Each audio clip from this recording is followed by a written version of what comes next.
नमस्कार। यूनिनेटिव इस चैनल पे घर से निकलते ही मैं बहुत स्वागत करती हूँ आप सभी दर्शकों का। मैं आपकी भारती प्रवीण।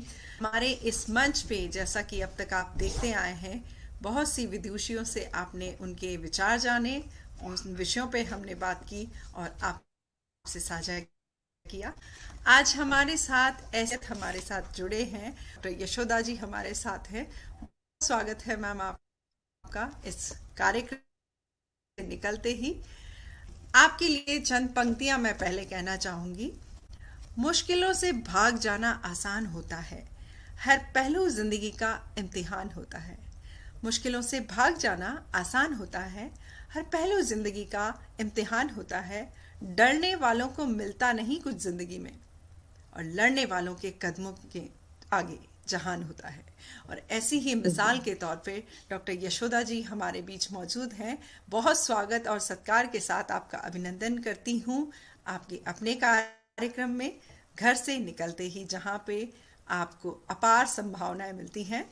हमारे साथ डॉक्टर यशोदा जी हैं और आप अ, पूर्व प्राचार्य रही हैं उच्च शिक्षा में, और सन 1982 से आपने 2015 तक शिक्षा के क्षेत्र में अपना महत्वपूर्ण योगदान दिया, और जो कि अतुलनीय है। और आप फिलहाल अरावली मंच से जुड़ी हैं और वहाँ की और समाज सेवी हैं, जो कि बहुत से पिलर हमारे सामने आपने रखे हैं जिनसे हमें बहुत प्रेरणा मिलती है। हमारे कई सारे इसमें सदस्य होंगे जो आपसे प्रेरणा नित नए रूप में पाते रहते हैं। आप बहुत अन्य रुचि भी रखते हैं, जैसे कि लिखना, पढ़ना और पढ़ाना। चूंकि आप शिक्षिका रही हैं तो बेशक साहित्य और इनमें भी आपकी रुचि जाहिर सी बात है। और समाज सेवा में आजकल इन दिनों आप संलग्न हैं। हमारे दर्शकों को बताना चाहूंगी कि आपसे आज तक, जब से हम इस यूनिनेटिव के मंच पे जुड़े हैं, तब से हम नित नए आपको कार्यक्रमों में, आपको समाज सेवा में संलग्न होते हुए देखा है और आपसे रोज प्रेरित होते हैं।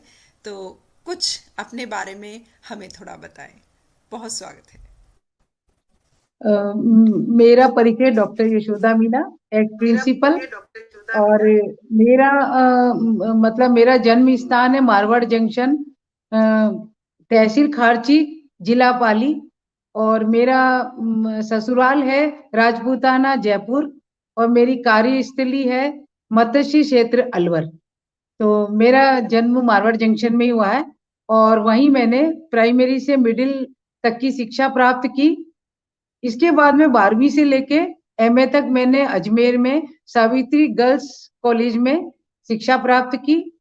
और राजस्थान विश्वविद्यालय से मैंने एमफिल और पीएचडी की। मेरा फर्स्ट पोस्टिंग 1980 में प्रतापगढ़ चित्तौड़ जिला में हुआ था। तो वहाँ जो है मीणों को बहुत ही अछूत दृष्टि से देखते थे। तो तब मैंने ये प्रण किया था कि मैं इस पे एक इतिहास लिखूंगी। तो मैंने मीना जनजाति का इतिहास लिखा। तो राजस्थान विश्वविद्यालय से ही मैंने पीएचडी की और मैंने ये टॉपिक लिया, और फिर मैंने ये इतिहास लिखा। मेरी बुक पब्लिश भी हुई, और श्रीमान उपराष्ट्रपति भैरू सिंह जी शेखावत के द्वारा ये मेरी किताब पब्लिश की गई थी दिल्ली आकर के राष्ट्रपति भवन में ही। और इसके बाद मैंने दूसरी किताब लिखी जनजातीय चेतना। और इसके पश्चात मैंने यूजीसी ग्रांट कमीशन से एक प्रोजेक्ट प्राप्त किया। तो उसमें मैंने मीना जनजाति में कंडीशन, डायरेक्शन और चेंज के ऊपर एक प्रोजेक्ट तैयार किया। तो उस समय कमिश्नर चंद्रशेखर जी मीना थे, उन्होंने बहुत तारीफ की कि बहुत अच्छा मीनों पे ये प्रोजेक्ट आपने तैयार किया, ये बुक जरूर पब्लिश करवाना। तो मैंने फिर उस किताब को Meena of Rajasthan social and economic aspect के रूप में उसको पब्लिश करवाया। तो इस तरह से मेरी 3 किताबें जो थी वो पब्लिश हुई। और मुझे बहुत गर्व हुआ कि मैंने मीना जनजाति के बारे में सब लोगों के सामने ये इतिहास रखा कि मीना 11वीं शताब्दी में मतलब गणतंत्रीय राज्यों पर राज्य करते थे, और उनका इतिहास बहुत ही गौरवशाली और स्वर्णिम रहा है। इस तरह से मैंने अपने इतिहास को पूरा किया, क्योंकि मुझे शुरू से अध्ययन का शौक है। और मैंने इस कार्य के लिए बीकानेर आर्काइव में गई, फिर मैं माणिक्यलाल संस्थान उदयपुर में गई। वहां जाकर के मैंने बहुत सारा मतलब मैटर इकट्ठा किया, और उस समय बच्चे भी थे, लेकिन इसके पश्चात भी मैं किसी भी चुनौती से मैं हारी नहीं, और मैंने हर तरह से जगह जगह जाकर के छोटे छोटे मैंने साक्ष्य इकट्ठे किए, फिर अच्छे अच्छे तथ्य इकट्ठे किए, और मैंने मेरी ये 3 किताबें पब्लिश करवाई। जी जी जी। उस समय में मैं ये कहना चाह रही थी कि उस समय में आपने जो ये एक बहुत जिसे कहना चाहिए ऐतिहासिक कदम उठाया है, क्योंकि शायद उस वक्त आपके साथ की इस मीना जनजाति में बेटियां उतनी पढ़ भी नहीं रही होंगी। आपने उस वक्त पीएचडी पब्लिश की, और हाँ। मीना के इतिहास के प्रति जो आपने दृढ़ संकल्प लिया था उसे पूर्ण किया, तो ये बहुत बड़ी बात है और सबके लिए इसमें गौरव का विषय है कि आपने उस एक तथाकथित बात को साबित कर दिया कि ऐसा नहीं है। बहुत खूब, बहुत खूब। तो ये बहुत बड़ी उपलब्धि है हम सब के लिए, और गौरवान्वित हैं कि आपने तब इस कदम को उठाया, और आगे हम कितने प्रेरित हो सकते हैं इस चीज़ के लिए कि अपने समाज के लिए हमें क्या कर देना चाहिए। लेकिन ये जो अरावली विचार मंच से जुड़ना है या समाज सेवा में संलग्नता है, तो ये कैसे जुड़ना हुआ और इसके किस तरह की आपका रहा जुड़ाव कैसे बनाई? जब मैं स्टूडेंट थी तो मेरी टीचर कहा करती थी कि इसको कोई भी काम बता दो, ये कोई भी काम कर देगी। तो मैं हमेशा अपनी टीचर का काम बहुत आज्ञा के साथ करती थी, और शुरू से मैं अपने गुरु को बहुत सम्मान देती। तो इसीलिए जब मेरे शैक्षणिक स्तर के ऊपर 2 काम मैंने ऐसे किए जो बहुत ही मतलब करने योग्य नहीं थे, लेकिन मैंने उसको करके बता दिया। पहला काम तो ये था कि मैंने कला महाविद्यालय में मेरे व्याख्याता के पद पर थी। तो मुझे मेरी टीचर ने प्रिंसिपल ने बुला के बोला कि मैडम आप इस कॉलेज के अंदर क्या एक गार्डन बना सकती हो? मैंने कहा हाँ बना सकती हूँ मैं। कि आप श्योर हो? मैंने कहा हाँ बिल्कुल श्योर हूँ मैं। तो उन्होंने कहा ठीक है, तो तुम हमें एक गार्डन बना के दो। हम ये, क्योंकि अधिकतर टीचर ने कहा कि यशोदा ये काम कर सकती है। तो मैं अपने लेवल पे अपना खर्चा करके मैंने गार्डनर को बुला करके, और उसमें ऐसी जमीन थी कि बंजर जमीन, वहां घास ही घास, और वो भी कांग्रेसी घास जिसको कहते हैं, ऐसी घास। तो उसको मैंने मतलब उसको सारे को हटवा करके और उसके ऊपर मैंने एक गार्डन तैयार करवा दिया, और बहुत सुंदर गार्डन तैयार करवाया, जिसपे मुझे जिला स्तर के ऊपर कलेक्टर महोदय की तरफ से पुरस्कार भी दिलवाया प्रिंसिपल महोदय ने, शैक्षणिक और पर्यावरण के स्तर पे। तो वो मैंने बना के, मतलब उनको किसी को आशा नहीं थी कि ये कांग्रेसी घास के ऊपर मैडम इतना अच्छा गार्डन बनवा सकती है। तो आज भी वहां पर जो भी कोई बैठता है तो वो ये कहता है ये गार्डन यशोदा मैडम बनवा करके गई है। बहुत ही सुंदर गार्डन है, बहुत सुंदर फूल उगते हैं, बहुत सुंदर वहां पे सब लोग बैठते हैं घास पर। एक दूसरा असंभव काम ये था कि गोविंदगढ़ के अंदर हमारा महाविद्यालय जो था, मैं उप प्राचार्य के पद से पदोन्नत होकर के मैं गोविंदगढ़ गई थी। तो वहाँ मतलब उस 5 कमरों में हमारा महाविद्यालय चलता था। तो और जबकि मूल बिल्डिंग बनी हुई थी 2-3 किलोमीटर दूर, और उस मूल बिल्डिंग में गाय भैंसे बांधते थे और 200-200 रुपए एक गाय भैंस के लेते थे, और वहां पर कम से कम 5-5 इंच का गोबर जमा करवा दिया था, और कम से कम वहां 25-30 कमरे थे मूल बिल्डिंग में। लेकिन कोई भी प्रिंसिपल आता था, वो आता था अपना समय पास करके चला जाता था। उस समय मेरे हस्बैंड भी थे, तो हम दोनों ने ये निर्णय लिया कि अपन अपनी इस बिल्डिंग को, मतलब जो मूल बिल्डिंग में स्थानांतरित करके ही जाएंगे। हम दोनों ने निर्णय लिया, हमने सब जगह प्रशासनिक अधिकारियों को लेटर वगैरह लिख करके दिए, और हमने अपनी स्तर पे रात को 11-11 बजे तक बैठ करके उस महाविद्यालय में सफाई करवाई। हमने अपना पैसा लगाया, सफाई करवाई, और सब किसी भी तरह से हमने उसे हमारी बिल्डिंग को उसमें चेंज करने की कोशिश कर ली। उस कॉलेज को मैंने अपने लेवल पे, मैं किसी नेता मिनिस्टर से नहीं डरी, और मैंने अपने लेवल के ऊपर उस कॉलेज को उस मूल बिल्डिंग में स्थानांतरित करवा दिया।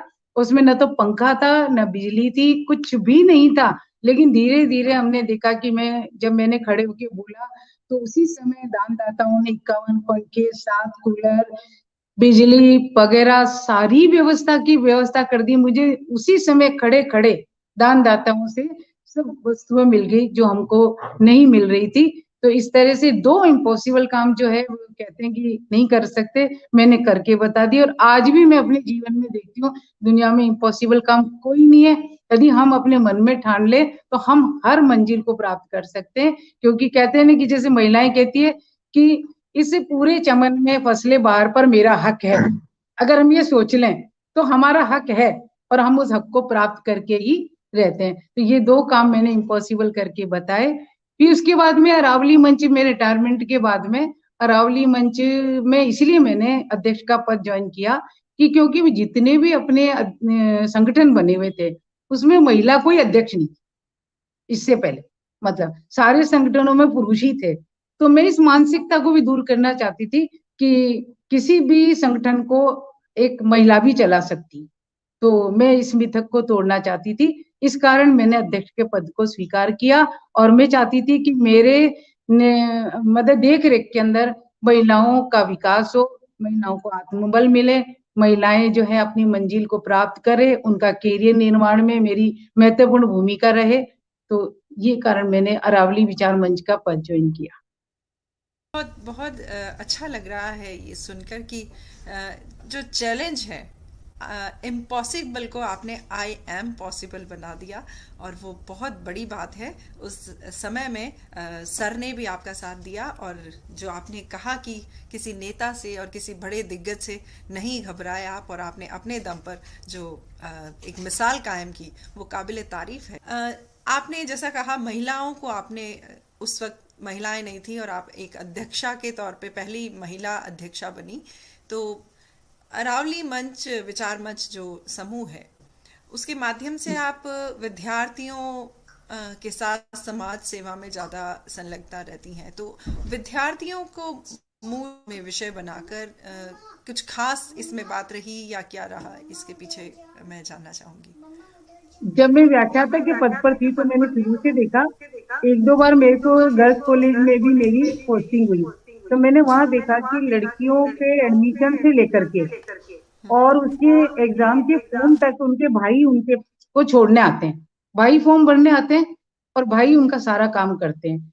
तो मैं उनसे ये कहती थी कि आप क्यों आते हो, लड़कियों को खुद आने दो, उनको आगे बढ़ने दो, उनमें आत्मविश्वास जगने दो, ऐसे ये मत सोचो कि लड़कियां अकेली है। तो उस समय भी मैंने देखा बार बार वो रो जाती थी, उनके आंसू तो उनकी आंखों में ही रहते थे। तो मैं ये चाहती थी कि मैं कभी इन आंसुओं को दूर करूंगी। उस समय भी मैं दूर करती थी। यदि एडमिशन के अंदर वो सब्जेक्ट चेंज करना चाहती थी तो हम देखते थे अधिकतर जो दूसरे व्याख्याता थे वो क्या करते थे कि उनको सब्जेक्ट नहीं बदलते थे और अपनी कास्ट के लड़कियों के सब्जेक्ट बदल देते थे। तो मुझे बहुत गुस्सा आता था, मैं उनको बुलाकर बोलती थी बच्ची का अभी की अभी सब्जेक्ट बदलो और मैं तुम्हें आदेश देती हूँ। तो उनका मैं सब्जेक्ट बदलवाती थी, क्योंकि जीपीएम के अंदर हमारी लड़कियां बहुत कमजोर होती है। वो किसी भी जैसे प्राइवेट वाले सब्जेक्ट को लेती है तो उनमें एकदम से घबराहट सी आ जाती है। तो मैं शुरू से ये चाहती थी कि लड़कियों में आत्मविश्वास होना चाहिए, किसी भी चीज को लेके घबराहट नहीं होनी चाहिए, और उनको आगे बढ़ाने के लिए हमको उनको एक जमीन चाहिए, उनको एक मोटिवेशन चाहिए। तो उनके पीछे पीठ हाथ थपथपाने वाला होना चाहिए, कि कहना चाहिए कि हम तुम्हारे साथ हैं। तो उनको एक आत्मविश्वास मिलता है। तो मैं जब भी प्रताप नगर बालिका छात्रावास में जाती हूँ तो मैं उनसे यही कहती हूँ कि तुम कोई भी तुम्हारी समस्या हो आप मेरे को बताओ, हम सामूहिक रूप से तो सारी समस्याओं का समाधान करते हैं, लेकिन मैं उनसे ये भी कहती हूँ कि पर्सनल भी तुम मुझसे शेयर कर सकती हो अपनी समस्याओं को, और तुम्हारी आर्थिक तंगी हो तो मुझे बता सकती हो। तुम्हारी फीस के कारण यदि पढ़ाई रुकती है तो मैं तुम्हारी फीस भरूंगी। अगर तुम्हारी किताबों के कारण तुम्हारी पढ़ाई में कोई बाधा आती है तो मैं तुम्हारी किताबें भी खरीद के तुमको दूंगी, बशर्ते तुम्हारी वार्डन मेरे को लिख के दे कि आप जरूरतमंद हो। तो मैं उनकी मदद करती हूँ। तो इसलिए शुरू से मेरे एजुकेशन मतलब मैं जब व्याख्याता के समय से मैं लड़कियों को देखती थी कि वो कमजोर हैं, और लड़कियां कमजोर है तो उसके पीछे उनको एक मोटिवेशन चाहिए। तो मैं हमेशा एक ढाल बन के उनके साथ रहना चाहती थी और रहती हूँ, और शायद मैं हूँ जब तक रहूंगी। ये जज्बा, और जो भी इस कार्यक्रम को देख रहे हैं या बाद में देखना चाहेंगे, उनको बेशक मैं इस बात से श्योर हूँ कि आपकी बातें सुन के उनमें कहीं ना कहीं जो सुसुप्त अगर महिलाएं हैं तो सुसुप्त महिला उनकी जागृत होगी, और वो अपने विचारों को जो शायद कभी ना कभी आते हैं समाज सेवा या किसी की मदद करने के लिए, उनको शायद पनपते पनपते वो कहीं भूल जाती है अपने रोज़मर्रा के जीवन में। तो आपकी बातें निश्चित रूप से उन्हें प्रेरित करेंगी और एक कदम आगे बढ़ाने की ओर प्रेरित करेंगी। ये बहुत बड़ी बात है कि अपने दम पे जो आपने अब तक किया है वो शायद ही कोई हिम्मत कर पाता है, और अब तक उसको बरकरार रखा है, ये उससे भी बड़ी बात है। मैम, इसमें एक और चीज़ मैं जानना चाहूँगी। आप क्योंकि स्वयं इसमें रुचि रखते हैं और संभवतः सर ने भी आप में आपके इन कामों में बहुत साथ दिया है, इसलिए आपकी थोड़ी सी हिम्मत और बड़ी है, क्योंकि परिवार अगर साथ में जुड़ जाता है तो महिला दुगने अपने जज्बे से काम करती है। तो मैं ये जानना चाहूँगी कि यह समाज सेवा जैसे महिलाओं की अगर हम बात करते हैं, रोज़मर्रा के अपने जिम्मेदारियों में वो इतनी घुली रहती हैं कि वो शायद करना चाहती हैं, पर वो अपनी जिम्मेदारियों के बोझ तले उसमें नहीं समय निकाल पाती हैं या आर्थिक मदद नहीं कर पाती हैं। तो आपका विचार क्या है कि महिलाएं या कोई भी व्यक्ति भी, महिला या पुरुष, व्यक्तिगत रूप से समाज सेवा ज़्यादा अच्छे से कर पाता है, या कोई संगठनात्मक शक्ति या संगठन समूह उसे ज़्यादा अच्छे से समाज सेवा, जैसे कि एनजीओज आजकल प्रचलित है, तो इसमें क्या विचार है आपके कि व्यक्तिगत ज्यादा समाज से हो पाती है या संगठन?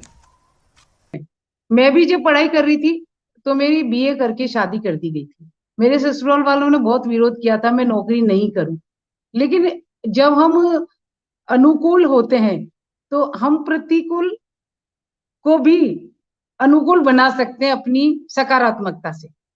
तो मैंने इतना अच्छा सकारात्मक उनके साथ में व्यवहार किया कि उन्होंने मेरा घूंघट भी हटवा दिया और उन्होंने मेरे को कहीं पर नहीं रोका। और मैंने बीए करने के बाद एमए भी शादी के बाद ही किया है, एमफिल भी शादी के बाद किया, पीएचडी भी मैंने शादी के बाद किया।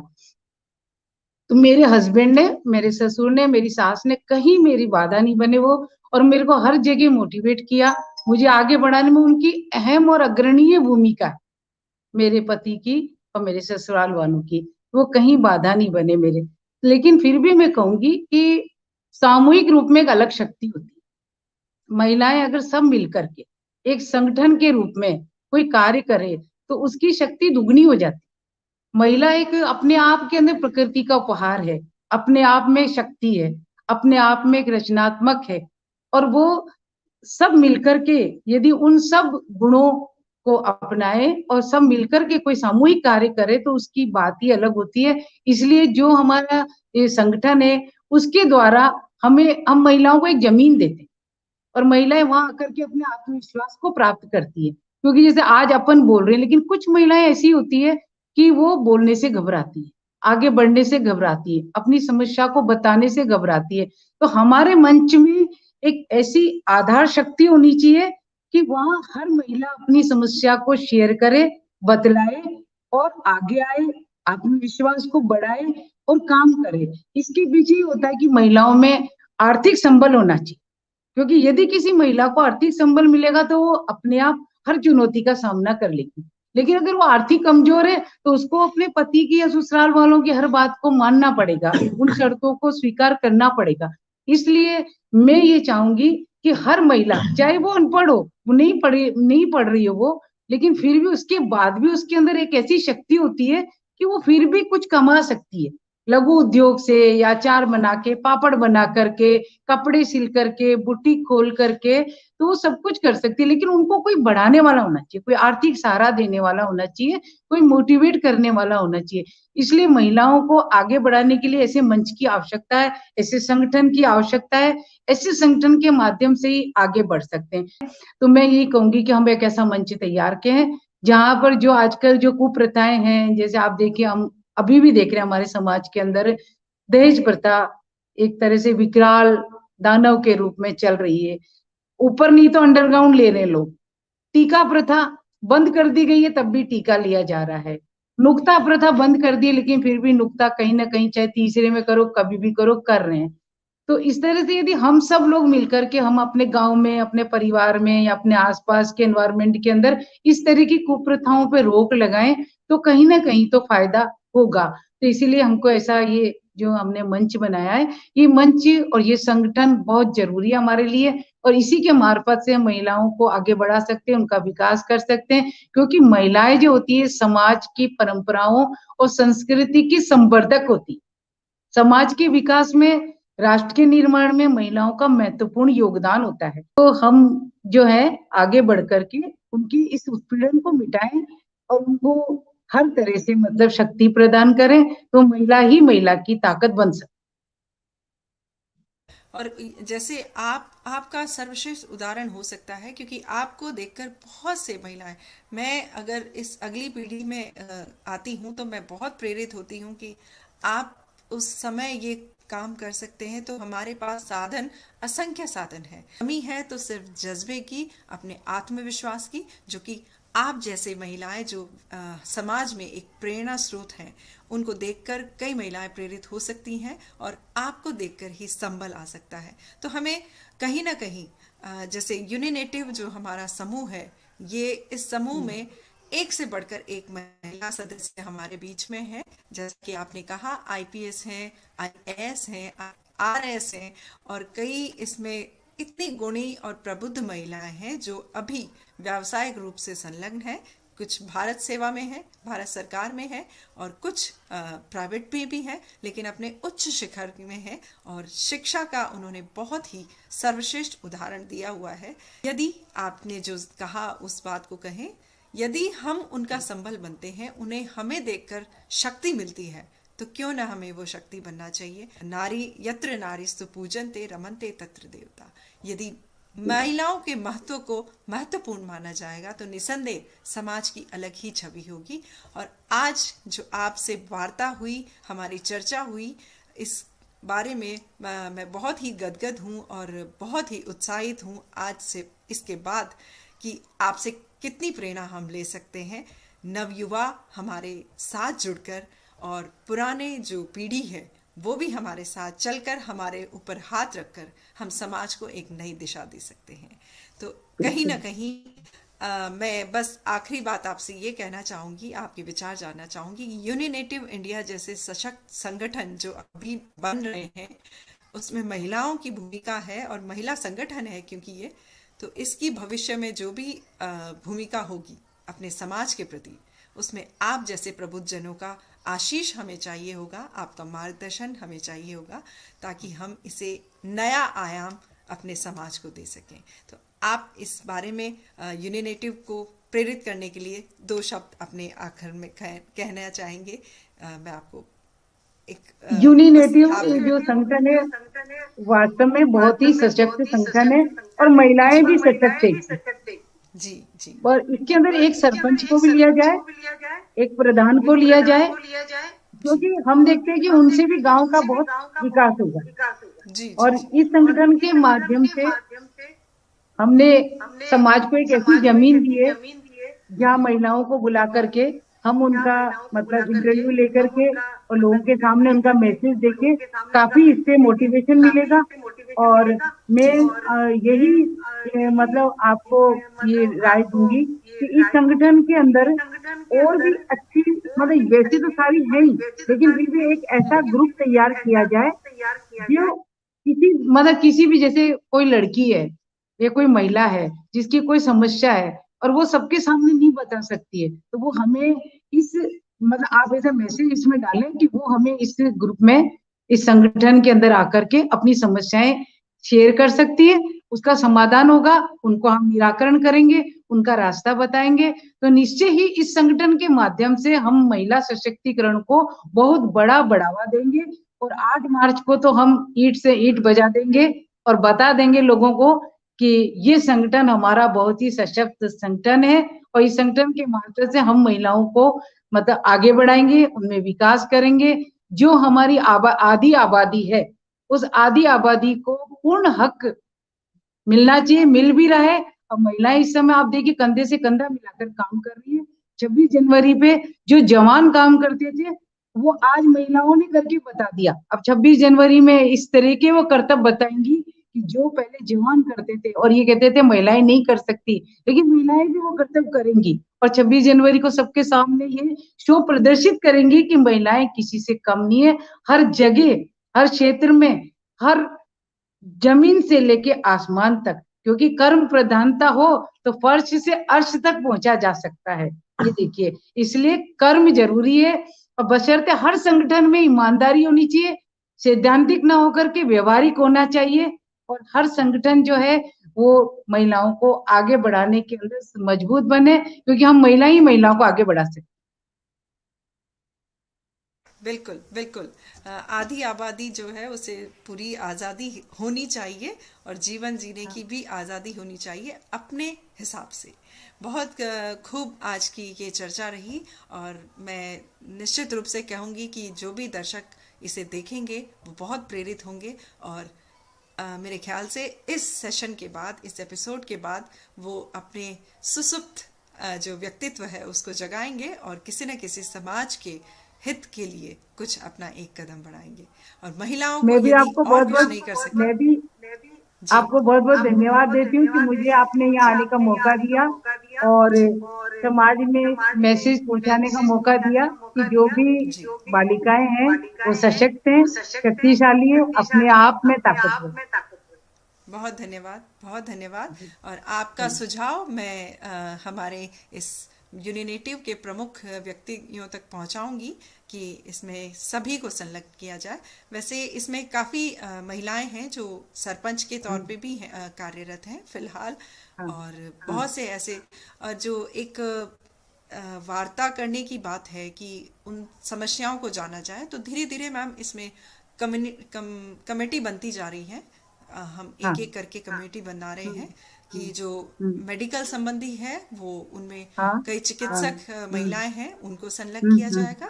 और हम्म एजुकेशन में सारी एजुकेशनिस्ट को हम उसमें शामिल करेंगे। तो इस तरह से हर क्षेत्र के विशेषज्ञों को लेकर एक कमेटी का निर्माण किया जाएगा ताकि जो भी हमारे विद्यार्थीगण हैं या और भी महिलाएं हैं उनको जो भी अपने संशय हैं वो उसमें पूरा कर सके।